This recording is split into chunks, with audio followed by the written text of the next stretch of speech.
अस्सलाम वालेकुम गाइस, कैसे हैं आप? सब ठीक हैं? आज मैं एक नई वीडियो के साथ हाज़िर हुआ हूँ। काफ़ी इंपॉर्टेंट क्वेश्चंस हैं ये। अक्सर जो है कॉम्पिटिटिव एग्ज़ाम्स, पीपीएससी, एफपीएससी के एग्ज़ाम में भी आ जाते हैं। 10th के स्टूडेंट्स के लिए भी ये बड़ा इंपॉर्टेंट टॉपिक है कि फाइंड करें third proportion, find fourth proportion या फाइंड मीन प्रपोर्शन। ये क्या होते हैं और कैसे फाइंड किया जाता है? इससे पहले मैं आपको ये बता दूँ रेशो क्या होती है, प्रपोर्शन क्या होता है, इसके बारे में आपको आइडिया होगा ही। For example x ratio y, ये जो है ये रेशो है। इसको क्या कहा जाता है? इन दोनों के दरमियान ये ताल्लुक़ है, ठीक है। प्रपोर्शन क्या होता है? दो रेशोज़ के दरमियान जो ताल्लुक़ होता है उसे प्रपोर्शन कहा जाता है। For example a ratio b और सी रेशो डी, इसके दरमियान जो इक्वलिटी का ताल्लुक़ है ये होता है प्रपोर्शन। इसे हम ऐसे भी लिख सकते हैं a over b is equal to c over d, ठीक है। ये रेशो और प्रपोर्शन का मैंने थोड़ा सा आपको इंट्रोडक्शन दे दिया है। अच्छा, इसको प्रपोर्शन को सॉल्व करने का तरीका भी मैं आपको बता दूं क्या होता है कि मीन को आपस में मल्टीप्लाई कर दिया जाता है और एक्सट्रीम वैल्यूज़ को आपस में मल्टीप्लाई कर दिया जाता है। ये किसी भी प्रपोर्शन को सॉल्व करने का मेथड है कि उसकी जो दरमियान वाली वैल्यूज़ हैं उन्हें आप आपस में कर दें मल्टीप्लाई, और साइड्स वाली को आपस में मल्टीप्लाई कर दें, दरमियान में इक्वलिटी ला के आप इसे सॉल्व कर सकते हैं, ठीक है। चलें अब हम अपने टॉपिक की तरफ चलते हैं। हमारा आज का टॉपिक जो है वो है कि थर्ड प्रपोर्शन कैसे फाइंड करते हैं, फोर्थ प्रपोर्शन कैसे फाइंड करते हैं और मीन प्रपोर्शन कैसे फाइंड किया जाता है। सबसे पहले मैं आता हूँ थर्ड प्रपोर्शन की तरफ, ठीक है, कि थर्ड प्रपोर्शन कैसे फाइंड करते हैं। फाइंड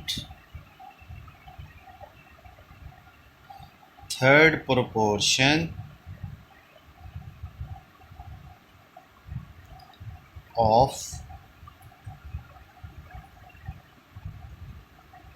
6 और 12 का थर्ड प्रोपोर्शन फाइंड करते हैं, ठीक है।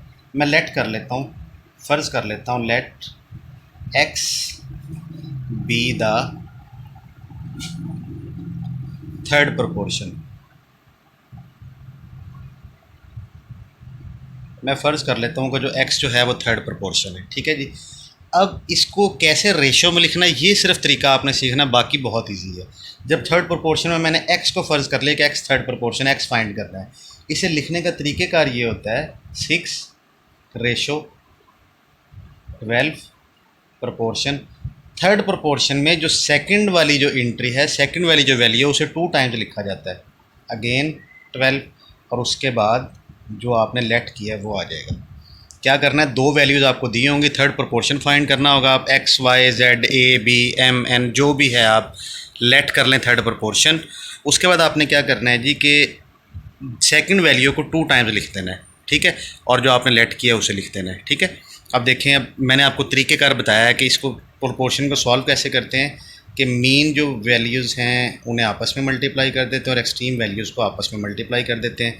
अब 6 को जब एक्स से मैं मल्टीप्लाई करूँगा कितना आ जाएगा, 6x इज़ इक्वल टू 12 को 12 से मल्टीप्लाई करूँगा, 12 कितने होते हैं, 144, ठीक है। अब x की वैल्यू हमें चाहिए, जो थर्ड प्रोपोर्शन है वो कितना आ जाएगा। अब 144 पे 6 को डिवाइड कर देंगे, ठीक है, 6 2 12, 2 यहाँ पे चला गया, 6 4 24, ये आ गया हमारा थर्ड प्रोपोर्शन। ये हमारे पास आंसर आ गया है, ठीक है।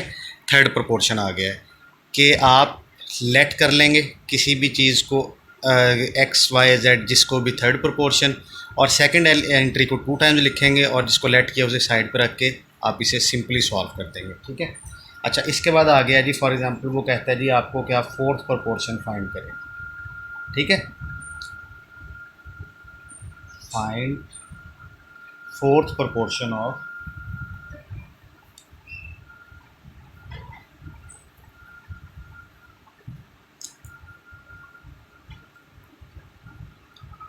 अब उसने इसमें 3 वैल्यूज़ दी होंगी, ठीक है। कितनी वैल्यूज़ दी होंगी, 3 वैल्यूज़ दी होंगी फोर्थ प्रोपोर्शन के अंदर से।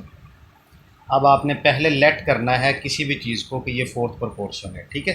फॉर एग्जांपल एक्स की जगह अब आप वाई लेट कर लें, कोई भी लेट कर सकते हैं आप, y be the fourth proportion. इसका आपने फ़र्ज़ कर लिया कि वाई जो है वो फोर्थ प्रोपोर्शन है। वैल्यूज़ को कैसे पुट करना है, अब इसमें 3 वैल्यूज़ ऑलरेडी हैं, चौथी हमने पुट कर देनी, इसमें किसी भी वैल्यू को डबल लिखने की ज़रूरत नहीं है। सिंपल मेथड है, 5:8 प्रोपोर्शन 15, 3 वैल्यूज लिख दी और जो हमने लेट किया उसे ले आना है आपने यहाँ पे, ठीक है। अब इनको आपस में मल्टीप्लाई कर देना है और इन्हें आपस में मल्टीप्लाई कर देना है। वाई हमने लेट किया है, फोर्थ प्रोपोर्शन वाई की वैल्यू फाइंड करनी है। 5y इज़ इक्वल टू 15 को आपने 8 से मल्टीप्लाई करना है, यह आ गया। y इज़ इक्वल टू कितना आ जाएगा, 120 पे आप 5 को इधर मल्टीप्लाई और इधर आके डिवाइड हो जाएगा, ठीक है। इसका आंसर भी 24 ही आया है। सिंपल मेथड है, ठीक है। पहले आपने क्या करना है जी, लेट कर लेना है किसी भी चीज़ को, फोर्थ प्रोपोर्शन 3 वैल्यूज़ आपको दी होंगी, चौथी आपने वो ऐड करके प्रोपोर्शन इसके ऊपर आपने इसकी जो तरीक़ाकार है उसे अप्लाई करना है और इसके बाद आपके पास सिंपली आंसर आ जाएगा, ठीक है। इसके बाद नेक्स्ट जो चीज़ है वो है मीन प्रोपोर्शन। मीन प्रोपोर्शन कैसे फाइंड करते हैं, ठीक है। मीन प्रोपोर्शन के बारे में भी मैं आपको समझा देता हूँ।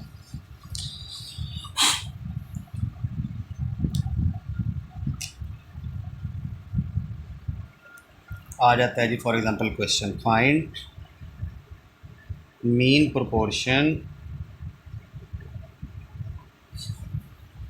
ऑफ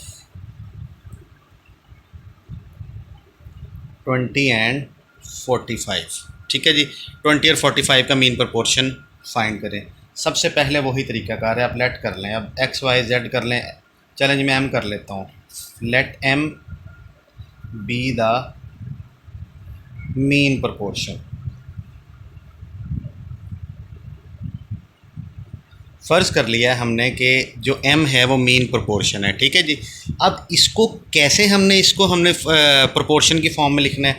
सिंपल मेथड है कि 20, उसके बाद ये जो मीन प्रोपोर्शन में जो आपने लेट किया इसे आप 2 टाइम्स लिखेंगे और एंड पे 45। बस जब आपको ये लिखने का मेथड असल में इसमें सीखना है, बाकी तो सिंपल तरीका है कि मीन को आपस में मल्टीप्लाई करना है, एक्सट्रीम को आपस में मल्टीप्लाई करना है।